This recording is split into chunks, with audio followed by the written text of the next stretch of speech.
Hello Insane friends, thank you for watching my video. Today we're going to be seeing if putting bigger wheels and tires on the Camry will improve gas mileage even more than I did with my last video where we explored 5 things that can increase your gas mileage, which was a generic thing. It's just stuff you can do on any car, like cleaning the throttle body, changing the plugs and wires, that kind of thing. And we are of course going to get some help in this project by the Milwaukee Fuel.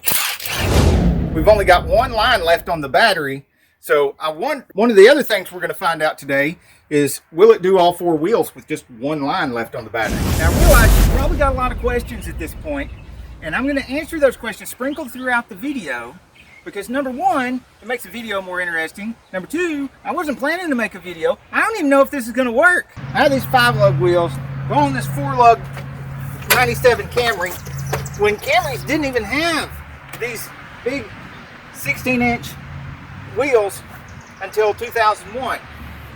So I guess that's 2 questions. Big 16-inch wheels 2001 on a 97 Camry, 5 lugs on 4 lug. Well, for one thing, these ain't 4 lug. These are just hubcaps. See? 5 lug wheels. Now, if you watched my video on replacing the brakes and stuff on this car and putting in the nice upgraded rotors, which saved my life, by the way, these cross-drilled and slotted rotors, I've had, for the past week, 1 or 2 people a day pull out, make left turns in front of me, and if I hadn't upgraded these brakes, I would not have been able to stop. That's one of the reasons why I'm putting the bigger wheels and tires on here, not just for the gas mileage. I want a little more tread on the street, because one of the times I had to put brakes on so hard I was sliding. Another question you may have is where to get the tools. Most of the tools I either bought on Amazon that I show in these videos, or you can get on Amazon, and I put links in the description below the videos so you can find things like this new flip socket that I got. My old flip socket was from Mac, off the Mac tool truck, and after 23 years of running my own shop, having employees, a lot of the set went missing, and I could have bought another Mac set, but then I thought these are a lot cheaper and I would get them, and I've used them in lots of videos so far. I continue to use them. I'm trying to find something wrong with them, but so far they've done everything that my expensive Mac set would do. And the Milwaukee, I've got loads and loads of air tools. I've got a lot of hearing loss from the air tools that I've used over the years. I've been using this Milwaukee for a couple years now. I love it. It's like my best friend. And, oh, by the way, you may be thinking, why are you taking the lug nuts off? You ain't even jacked the car up yet. Well, first of all, don't do anything you see me do in my videos. Don't do anything you hear me talking about in my videos. You could end up burnt, bruised, and bleeding just like me. But also, it's a habit from taking all but 2 lugs off, and then I loosened those 2 lugs when I used to do this stuff by hand when I was a teenager. And I got the habit of doing that before I jack up the car, because the car keeps the wheel from turning if you're using a 4-way or any other thing to break those lugs loose.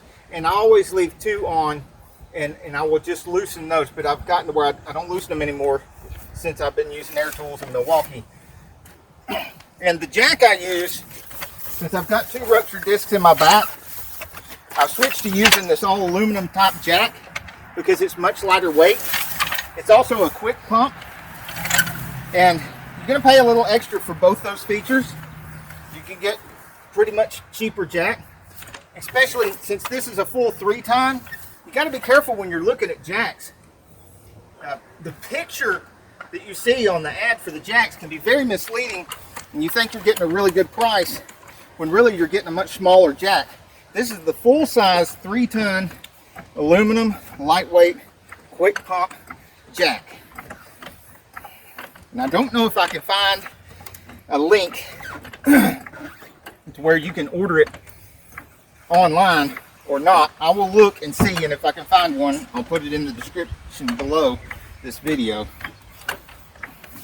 But you can see it's such a quick pump. I've already got, look, all this extra room underneath the wheel and tire, which normally I would just come up just barely enough to be able to get the wheel and tire off, because the higher you get, the more danger you're in. But in this case, I need some extra room because it's a bigger wheel and tire.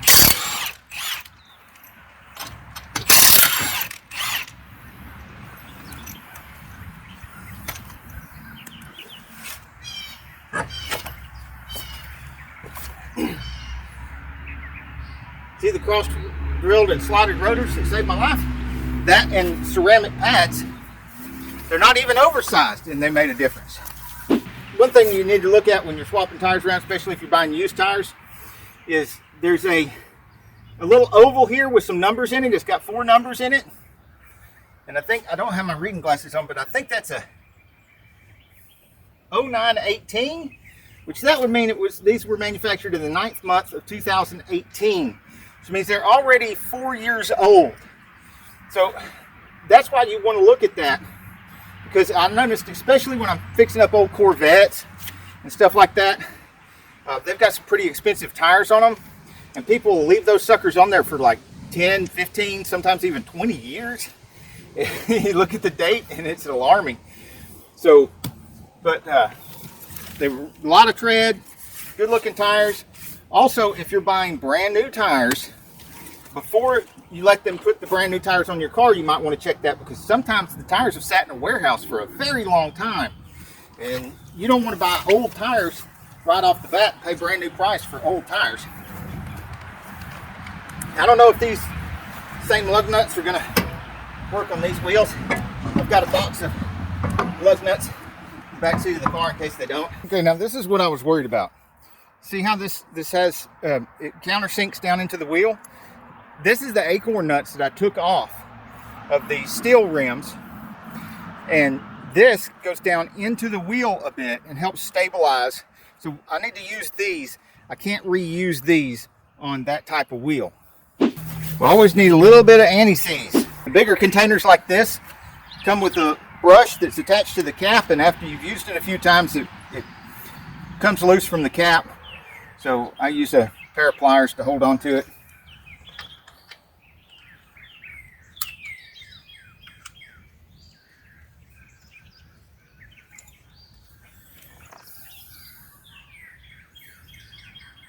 Don't need very much on a lug nut, especially if you're already in the habit of putting some on your lug nuts every time you change wheels or work on something. Every time you have a wheel off, a little bit. And then if you ever have a flat tire on the side of the road, you're not struggling to get your wheels and tires off.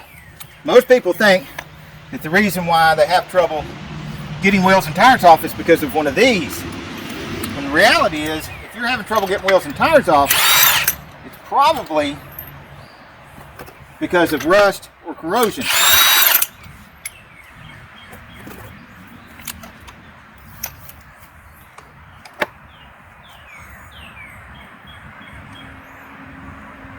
Or at my age, it could be that you're just getting weak.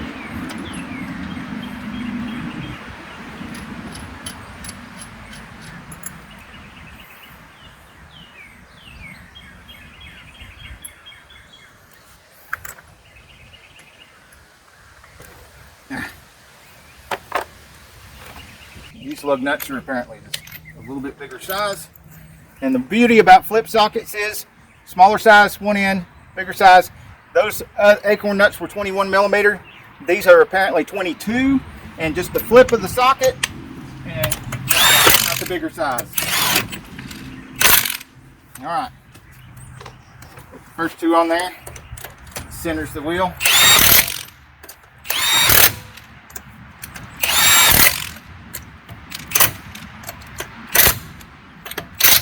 Little tap, be sure. Not too much, because this thing can twist a lug stud just right out of there. Break it right off. So you don't want to go crazy with this. As a matter of fact, if you really want to do a great job, you can put this down on let's see, one. Put it down on one. Run your lug nuts down. Drop the thing back down. Get a torque wrench and torque them to factory specs. That'd be the best way to do it. I'm just running an experiment here to see what kind of gas mileage we get. I'm not working on a customer's car, and these probably won't be on here for a very long time. As you can see, there's a lot more room in here. That's for the like 2001s. They probably have bigger brakes on them, and they needed the extra room. The best I could do with this without changing a lot of things was to put the cross-drilled rotors on there and the ceramic pads. That did make a noticeable difference, a life-saving difference. Now you might be wondering too, how come I got enough room to put these wheels and tires on here? Well, here's the reason I got enough room for that. In a previous video, you may have seen me changing these original Toyota struts and springs with some aftermarket struts and springs that I ordered off of Amazon. And when I put them on there, my ride height increased probably 1.5 inches. I did the same thing on the rear. Ride height came up. Now, I don't have any brand new factory springs and struts to put on here to see if that's the factory ride height, because maybe these springs are weak, or if those other aftermarket suspension components were stouter springs on purpose. I don't know, but either way, my ride height came up. Once I also put new lower control arms and a bunch of other stuff on there, and then I went and got the alignment, because anytime you change something like that, get an alignment. And the car has rode much better, and I've got much better ground clearance.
Okay, making sure that we have room here before I drop it down.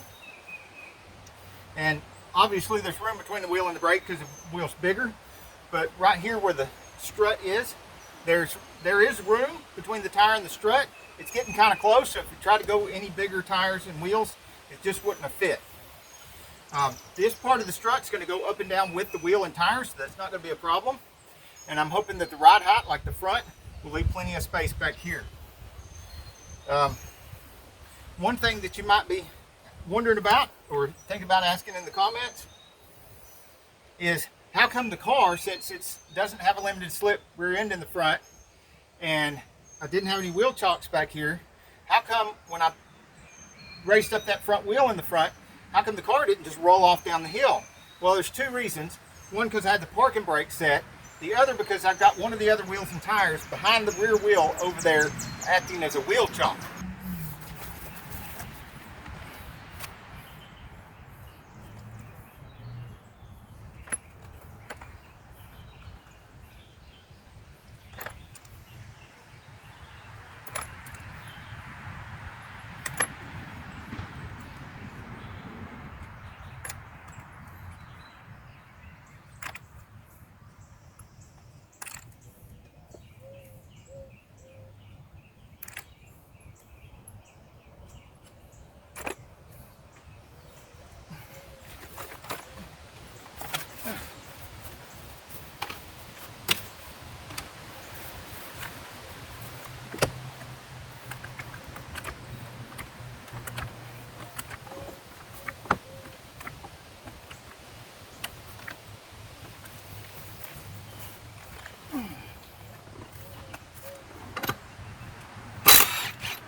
Oh, and you might be wondering about the battery, because I mentioned the battery only had one line left. Let's see, still just one line left, but it did it all 4 wheels, so I'm going to go put it on the charger now. Okay, first I want to test from lock to lock. I've got turned all the way to the right, and there's no rubbing. Turn all the way to the left, and there's no tire rubbing. Now, because these are used tires and wheels, I want to see if they're bent or if there's busted belt or something else that's causing them to be a little bit out of round. Make sure that they got a smooth ride. So far, it feels pretty darn good. In case you wondered, I mentioned that we've got 100 acres of cows next door. Well, you're on the left, you're seeing the next door.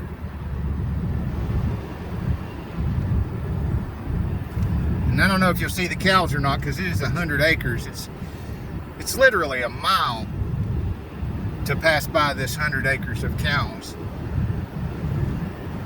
So it's nice to have cows for neighbors, except in the middle of the night. They make weird, creepy noises.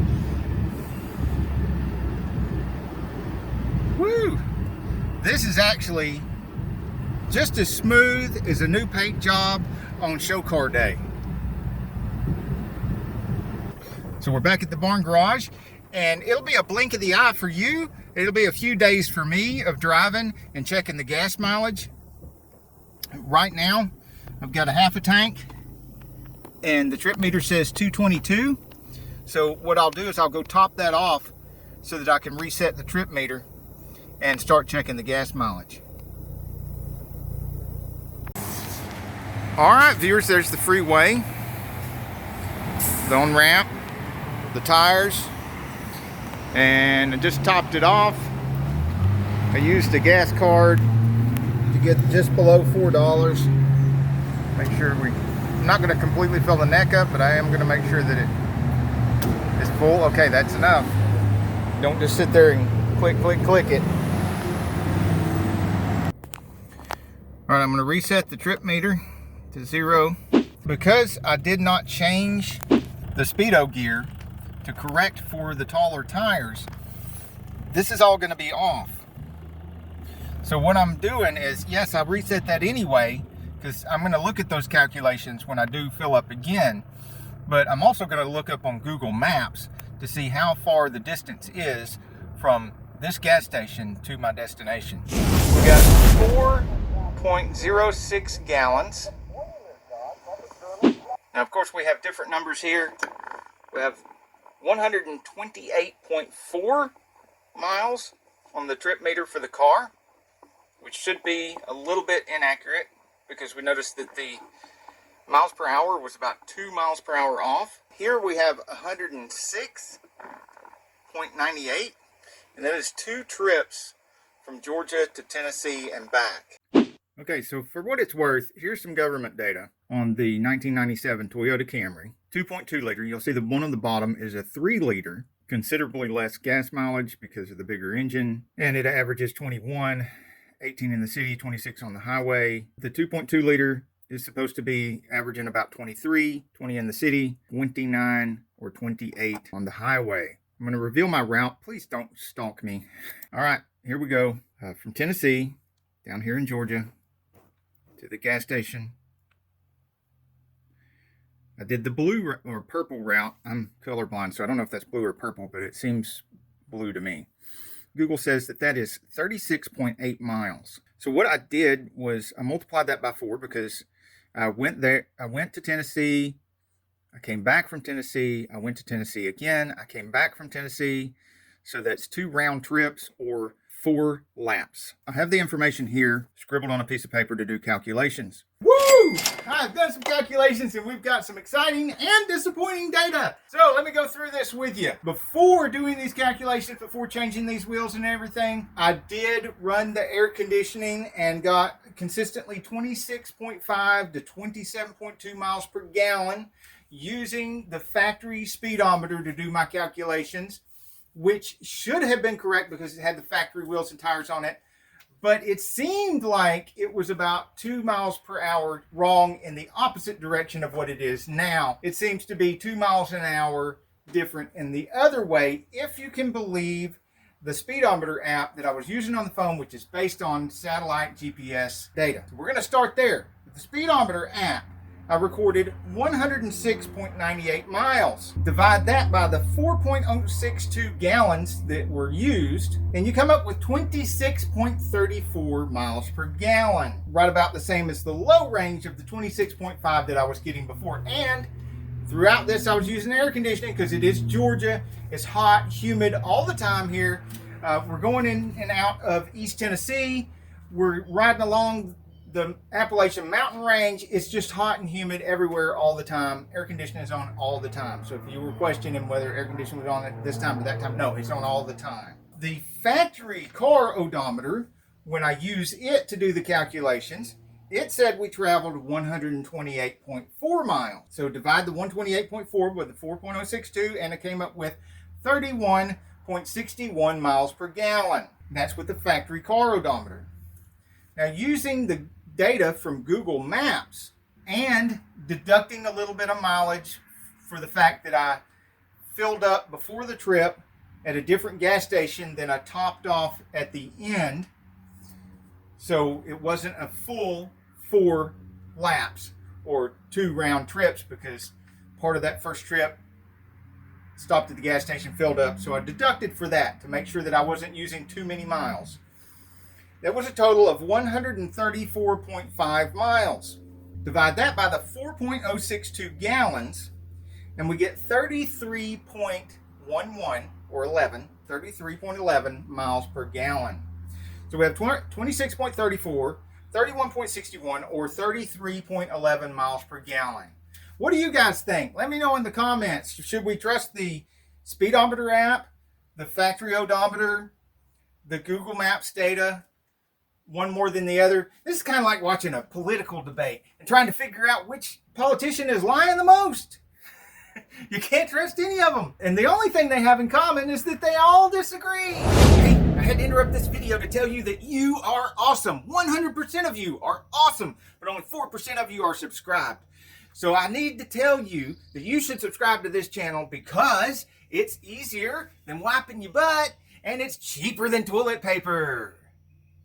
If you're still not convinced, then let me know in the comments below what's stopping you from subscribing to this channel. So maybe I could do something different. Hey, if you like this video, we got a whole lot more. We got tool reviews, we've got repair videos, we've got show car videos, hot rods, mod rods, you name it. If it's got wheels on it and an engine, it's probably on this channel. So subscribe, like, and binge watch Saneauto. Binge watch Saneauto.